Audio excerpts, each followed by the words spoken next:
Hola niños, ¿cómo están? El día de hoy lo que vamos a hacer es repasar los temas que hemos visto las otras semanas. Espero que puedan resolver todas sus dudas y espero que les haya gustado la actividad que ya practicaron. Vamos a empezar con la clase de matemática y vamos a ver los temas que vimos durante las otras semanas anteriores. Tomemos en cuenta que son 3 semanas, así que vamos a tratar de unificar y de explicar de la mejor forma posible. Presten mucha atención. Vamos a empezar con la línea.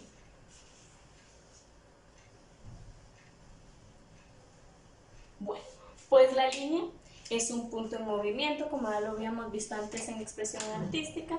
La línea se puede presentar de varias formas o varios tipos.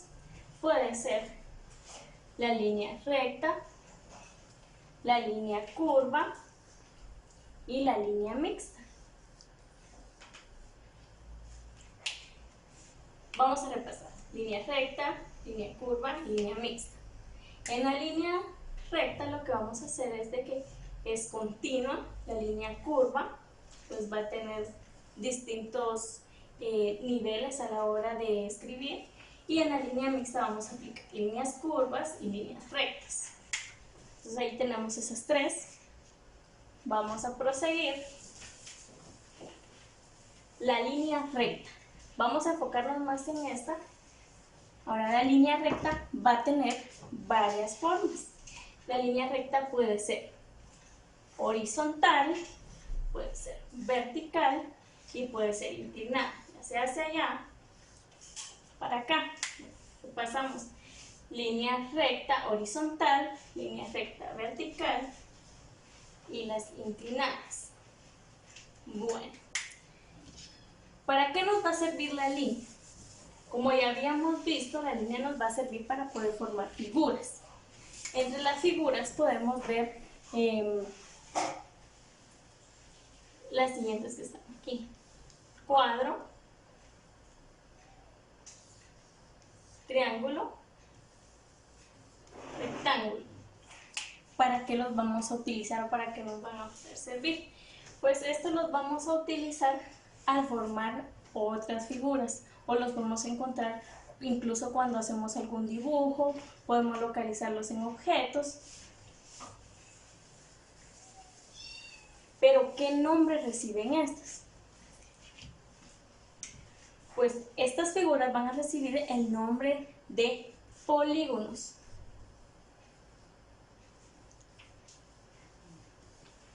¿Cuáles van a ser los polígonos? Los polígonos van a ser todos aquellos que van a tener lados. Vamos a ver unos por aquí. Y ahora les voy a explicar por qué se clasifican en polígonos. Bueno, aquí si clasificamos, este es un polígono, polígono, polígono, polígono. ¿Creen que es un polígono este, sí o no? Pues este no es un polígono. ¿Por qué? Ya habíamos mencionado que los polígonos van a tener líneas rectas y varios lados. Por ejemplo, aquí tiene 1, 2, 3, 1, 2, 3, 4, 1, 2, 3, 4, pero este no tiene ninguna línea recta. Podemos ver que solo hay líneas curvas, por lo tanto no tiene ningún lado. ¿Qué es importante saber aquí en los polígonos? Pues los polígonos nos van a ayudar para poder formar lados, como ya lo habíamos dicho. También vamos a poder armar en ellos o a ubicar en ellos vértices. Los vamos a identificar aquí. ¿Cómo sabemos qué es un vértice? Si ya sabemos que los lados de las figuras o de los polígonos son cada una de estas, quiere decir que si nosotros venimos y señalamos, bueno, un lado, otro lado, cada vez que haya una unión de líneas, se forme una esquina, va a haber un vértice. En este caso hay 1, 2, 3 vértices. En el de abajo hay 1, 2, 3, 4 vértices. Si los cambiamos al de abajo, también podemos encontrar vértices. De igual forma va a tener 1, 2, 3, 4. Pero ¿para qué sirven los vértices o en qué nos ayudan? Pues los vértices, ya dijimos, son unión de dos líneas o unión de lados. ¿Y qué vamos a ubicar en ellos? Pues en ellos lo que vamos a ubicar es el ángulo. ¿Cómo voy a identificar yo un ángulo? Yo puedo tener una figura, por ejemplo, como la que está arriba, y aquí voy a ubicar el ángulo. Va a ser en esta parte. Esto me va a indicar que de aquí hacia acá hay un ángulo. Pero si yo tengo un cuadrado, también voy a formar ángulos en todas las esquinas. Podemos ver en los muebles de la casa, en las ventanas, en todos los lugares donde hayan lados, vamos a ubicar un ángulo. Vamos a ser más específicos y a enfocarnos en los ángulos rectos. Bueno, un ángulo recto.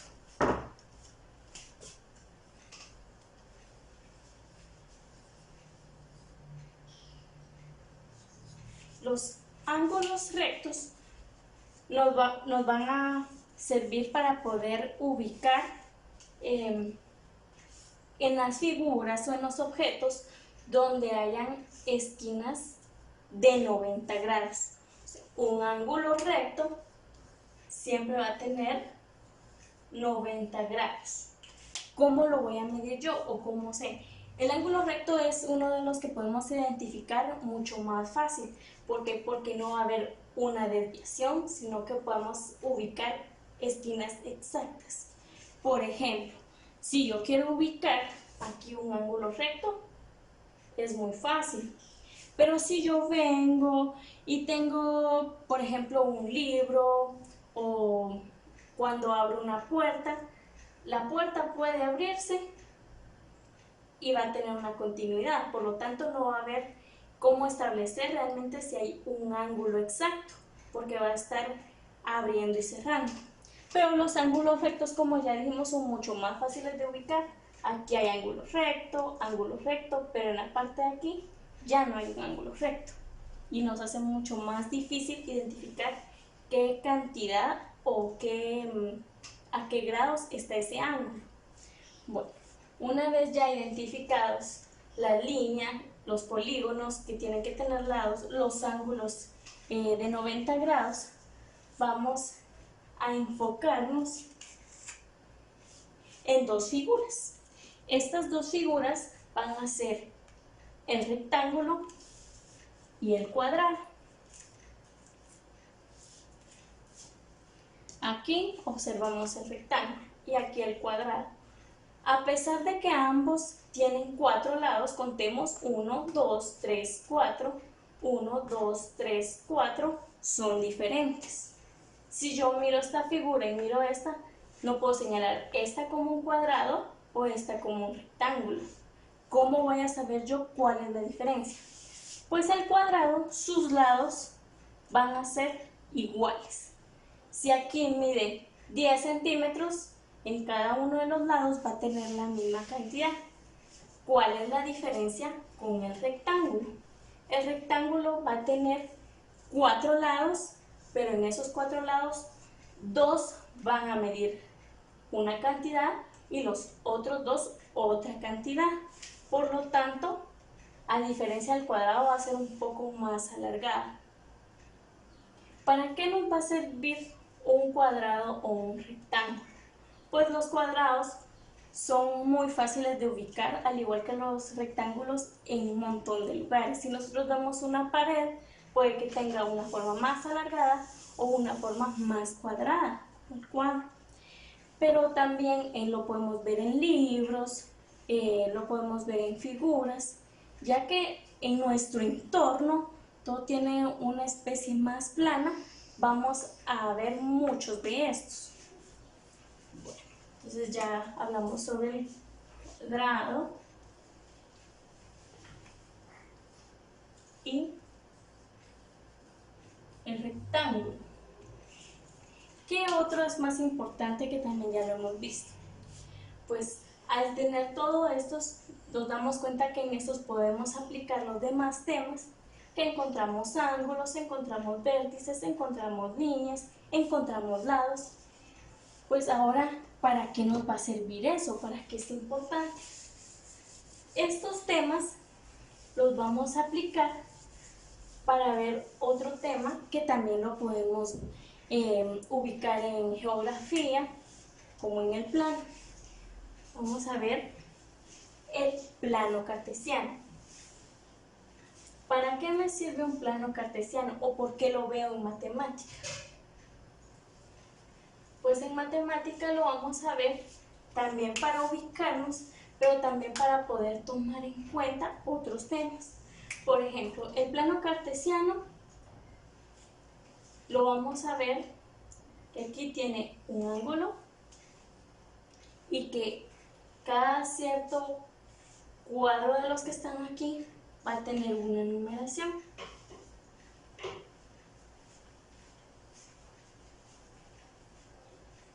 ¿Para qué nos va a servir un plano cartesiano? Pues aquí nos va a servir para ubicarnos. Por ejemplo, si yo quiero ubicar dónde está este círculo, aquí sería intermedio. Pero si yo lo coloco exactamente aquí, vamos a decir que está en 3, 3. ¿Por qué? Nos dirigimos 3 y 3 y vamos a saber en qué ubicación está.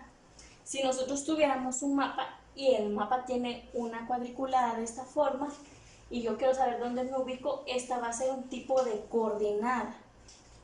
El plano cartesiano en matemática lo vamos a utilizar también para poder identificar los temas siguientes. ¿Para qué me sirve un plano cartesiano? ¿Qué tengo que tomar en cuenta para poder entender un plano cartesiano? Pues para poder entenderlo tenemos que tomar en cuenta otros dos temas.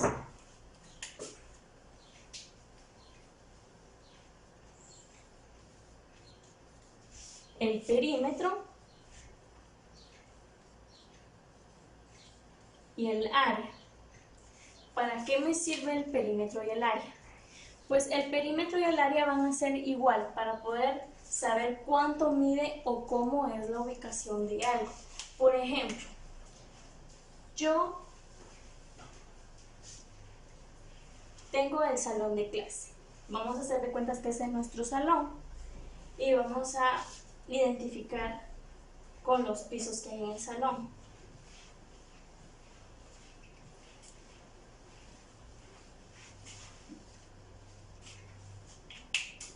En el salón de clases hay un montón de pisos, pero todos van a tener la misma medida.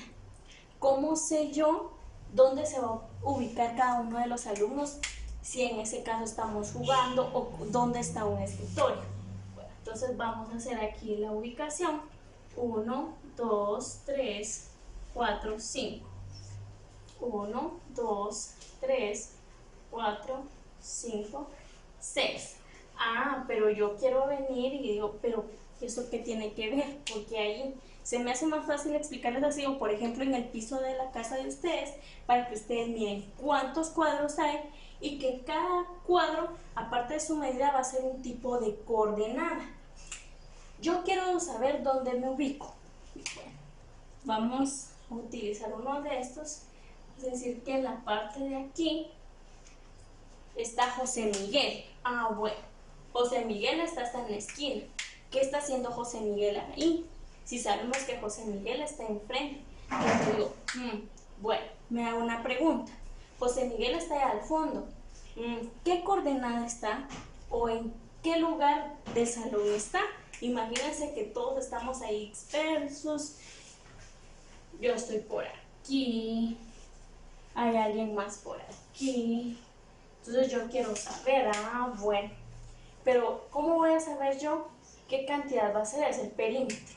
Entonces voy a contar y cada uno de estos cuadritos vamos a contar que mide 1 centímetro en este caso. 1, 2, 3, 4, 5, 6 y 7. Aquí va a medir 7 centímetros. Pero también podemos hacerlo a grandes masas, por ejemplo, que mida 7 metros o incluso que mida kilómetros. Ahora vamos a contar de este lado. 1, 2, 3, 4, 5, 6. Aquí mide 6 centímetros. 1, 2, 3, 4, 5, 6, 7. 7 centímetros. 1, 2, 3, 4, 5, 6. 6 centímetros. Bueno, ¿cómo voy a saber yo cuál es mi perímetro? El perímetro, como ya lo habíamos visto antes, es la suma de todos mis lados. Si yo sé que cada cuadrito mide 1 centímetro y ya contamos, aquí hay 7, 6, 7, 6, entonces ahora vamos a sumar. Bueno, para sumar vamos a empezar. 7 más 7, piensen cuánto es.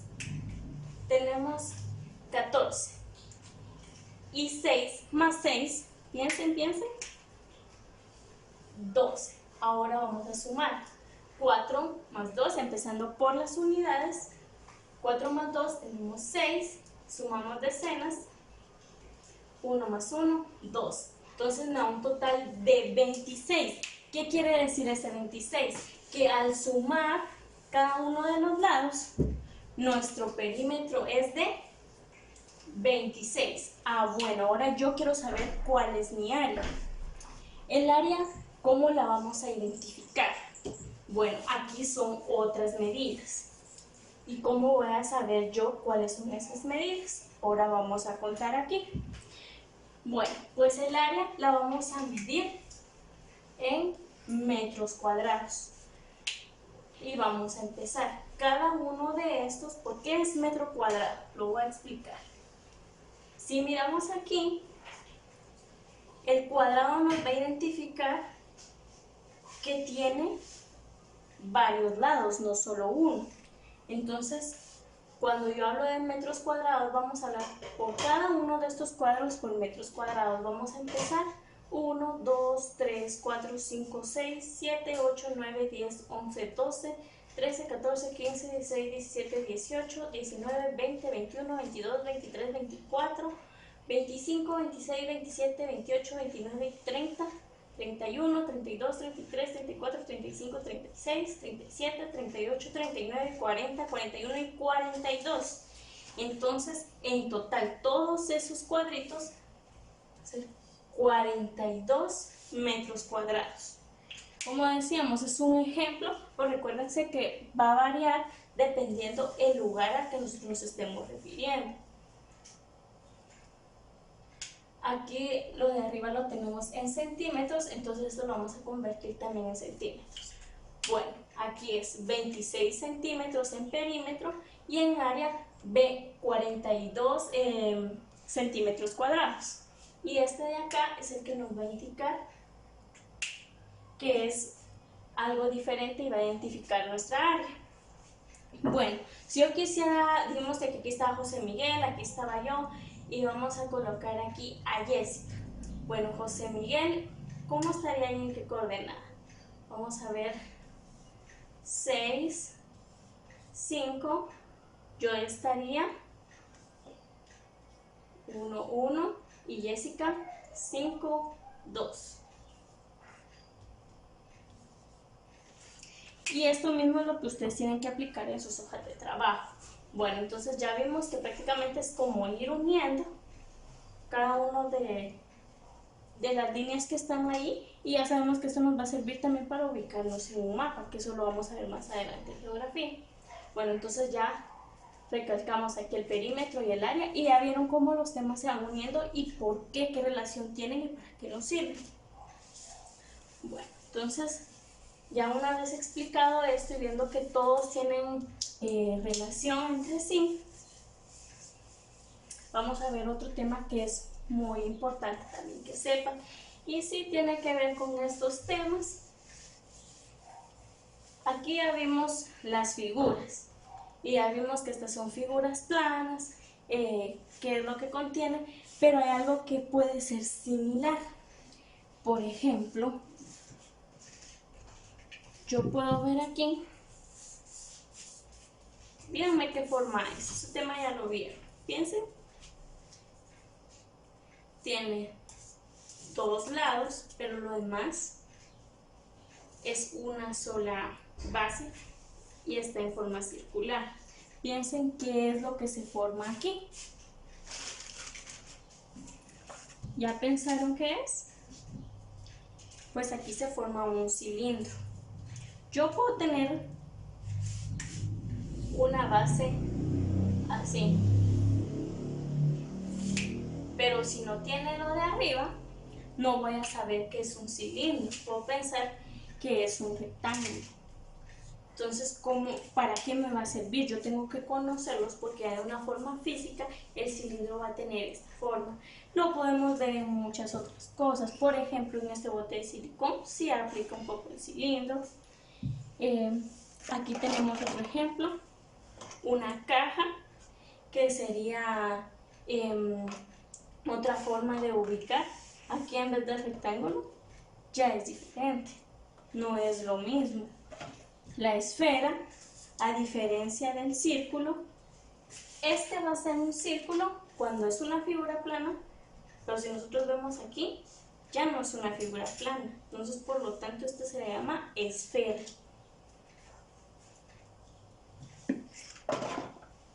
También podemos ver un cono. Si lo colocamos así, un cono de helado, fácil de visualizar. Estos son los conos que utilizan para colocar en las calles, para pedir algún tipo, se podría decir para las vías, para las señales de tránsito o incluso para bloquear alguna carretera, un cono. Podemos ver de que las figuras de forma sólida las vamos a encontrar en muchos objetos. Y también, si nosotros tenemos el cuadrado, también tenemos el cubo. El cubo que va a tener una forma distinta podría ser la mitad de esta cara. Entonces, ¿sí me entienden? Entonces, sí va a haber una diferencia dependiendo de nosotros cómo lo vemos. Figuras planas van a ser las que son como estas, pero ya al tener una forma diferente, entonces ya van a ser las figuras sólidas. ¿Por qué sólidas? Porque nosotros las vamos a poder tocar y vamos a poder interactuar con ellas. En casa ustedes pueden ver a su alrededor y van a encontrar muchas formas, tanto planas como de forma sólida. ¿Para qué es importante que ustedes sepan eso? Son temas que van a utilizar ahí sí que en todas las materias. Por ejemplo, en formación ciudadana, si nosotros decimos el círculo, pues si hablamos en una forma diferente, un círculo familiar, un círculo de amistad, que nos va a indicar que va dentro, que va dentro de algo. Entonces sí es importante que ustedes tengan claro esto. Otro tema que tenemos que repasar, dejando por un lado ya esto, que sí lo repasamos un poco en el área del perímetro, van a ser las sumas. Las sumas son muy importantes que ustedes entiendan cómo realizarlas, mayormente cuando son de llevar cantidades. Vamos a colocar por aquí unas tarjetitas y vamos a ir resolviendo. Espero que podamos regresar rápido a clases para poder utilizar este material. Y que ustedes puedan divertirse también. Bueno, vamos a empezar. Y aquí nos dice, las sumas son de dos sumandos, pero de un dígito cada uno. Se pueden ver aquí un dígito, un dígito. Entonces vamos a ver, la primera está muy fácil. 0 más 1 y la siguiente es 0 más 4. Por ejemplo aquí 0 más 12. Esas tres tienen algo en común. El 0, si lo pueden ver. Y es muy importante que ustedes recuerden que todo número sumado con 0 me va a dar la misma cantidad. Tengo 1 y le sumo 0, me va a seguir dando 1. Tengo 4 y le sumo 0, me va a quedar un total de 4. Algunas veces se confunden y dicen que queda 0 también, pero no, tenemos que escuchar bien. 4, pero no le sumo nada, que tengo 0, me va a quedar 4. Y aquí sería igual. El 2, si le sumo 0, me queda 2.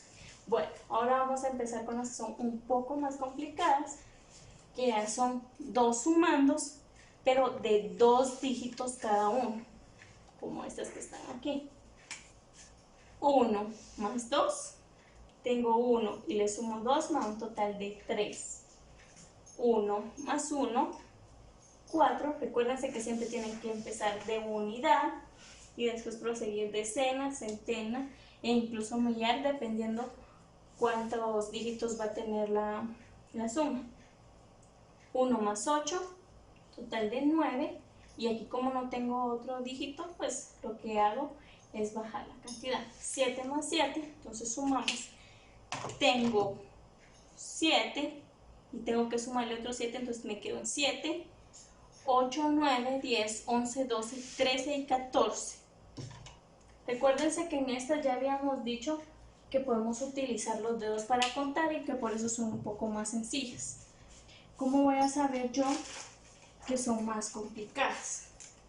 Entonces ahora vamos a ver estas de aquí y vamos a ver qué diferencia tiene o por qué son más complicadas o menos complicadas. Pues aquí vamos a sumar, es decir, 4 más 2 serían 6, 7 más 2, 9. Pero si yo vengo, le doy la vuelta a este material, también tiene aquí atrás. Entonces vamos a ir resolviendo una vez. 0 más 7, ya dijimos, tengo 7 y le sumo 0, me quedan 7 y solamente bajo el otro número.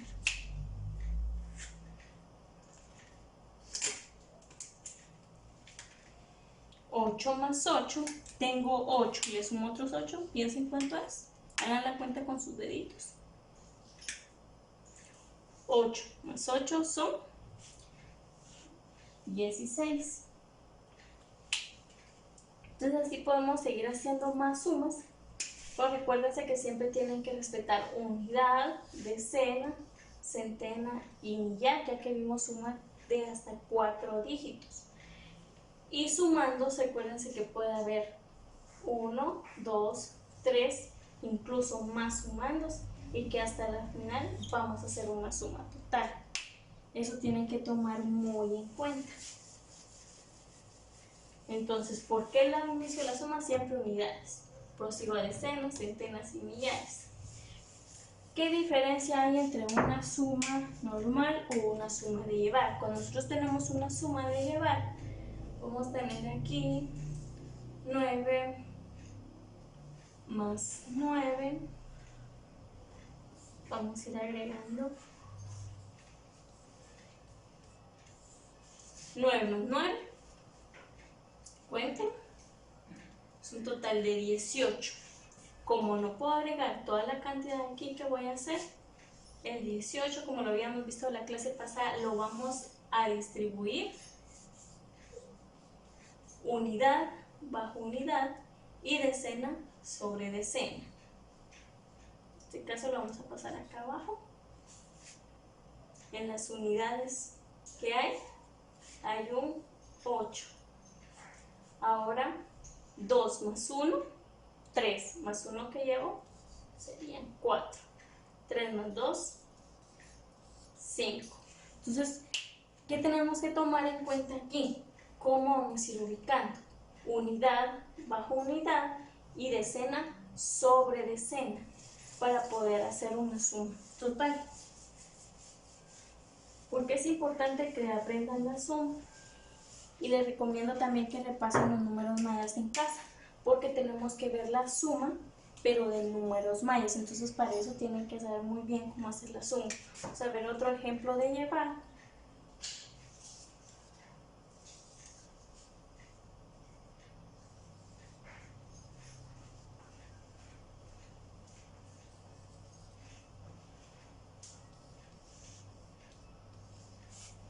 8 más 7, 7 más 7 son 14, entonces 1 más, ¿cuánto sería? 15. Entonces ese 15, al igual como lo hicimos aquí, vamos a distribuirlo unidad bajo unidad y decena sobre decena. 8 más 2, 10, más 1, 11. Entonces ahora, ¿cuál vamos a tener que distribuir? El 11. Unidad bajo unidad sería en este caso, pero como ya pasamos hacia acá, entonces lo vamos a cambiar.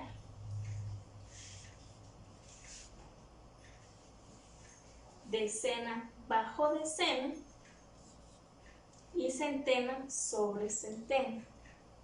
Y ahora ya podemos sumar aquí. 5 más 4, 9 más 1, 10. Como ya no tengo aquí más dígitos, lo que voy a hacer, ni sumando, ya puedo colocar un solo resultado. 5 más 4, 9 más 1, 10. Contamos 1, 2, 3. Y la coma, recuérdense que nos va a indicar que ya estamos en el millar. Entonces, recuérdense cómo ir colocando unidad bajo unidad, decena sobre decena, cuando ya cambiamos decena bajo decena y centena sobre centena.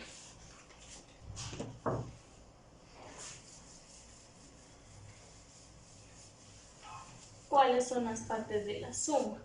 Pues es muy importante que se recuerden del signo más, lo podemos ubicar por aquí, que van a estar los sumandos, que pueden ser los de aquí, pero también recuérdense que en cada sumando puede haber de 1 o de 2 dígitos en la suma, incluso de 3 dígitos o de 4 como estábamos haciendo los ejemplos aquí.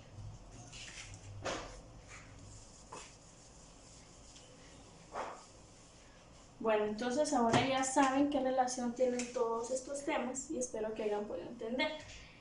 Y pues hacer su hoja de trabajo, entonces les voy a explicar cómo la van a realizar.